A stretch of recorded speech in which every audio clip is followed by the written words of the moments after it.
Tranquillo Pato!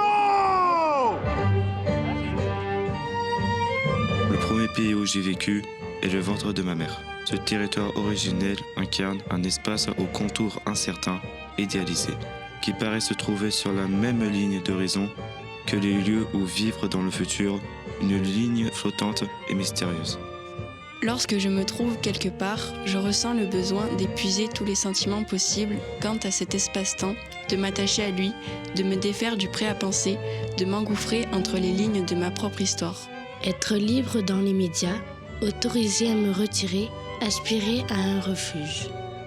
Ainsi, je m'aménage un espace intérieur et géographique qui privilégie le temps long, le seul qui donne la permission, dans l'absurdité qu'est la vie, d'éclaircir les souvenirs, de distinguer des parcelles de sens.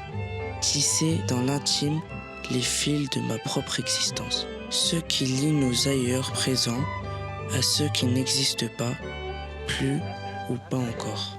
Nous appartenons toutes et tous à un ailleurs qui n'existe pas.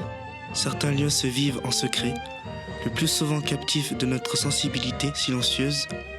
Pour les atteindre, il faut dériver d'une existence à l'autre, perdre de vue l'ancien rivage.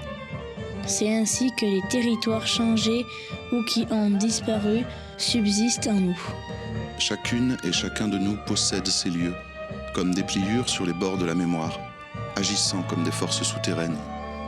Des territoires qui nous ont fait des promesses, qui nous ont structurés, qui vivent en nous et qui ont cristallisé nos représentations du reste du monde. Ils répondent à notre besoin d'infini. Le voyage a depuis longtemps détruit mes certitudes d'un monde réel, car les mondes rêvés et utopiques, les mondes intérieurs et les mondes physiquement traversés sont profondément liés. Ils se répondent et se nourrissent jusqu'à définir le territoire intime de chaque voyageuse et de chaque voyageur. Certains esprits idéalistes, semblables à des étoiles errantes, ont trouvé ce qu'ils poursuivaient.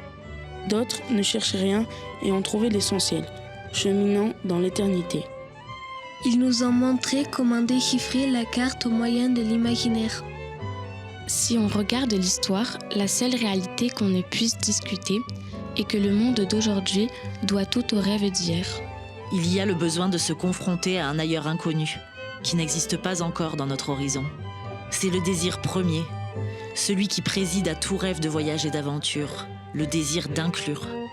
À nos pensées, à nos souvenirs, un paysage, des odeurs, une géographie, mais aussi celles et ceux qui l'habitent. Car l'expérience de l'altérité permet elle aussi de faire cohabiter plusieurs mondes en nous. Pour tous, nous sommes l'ailleurs d'un autre.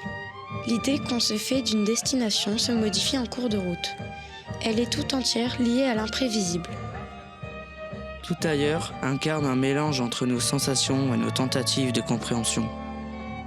Il y a les autrefois et les ailleurs, ceux que nous poursuivons, ceux que nous créons, ceux qui nous arrachent à nous-mêmes, ceux qui n'existent pas, plus ou pas encore, exaltent nos aspirations à l'infini, soutiennent notre besoin d'espérance.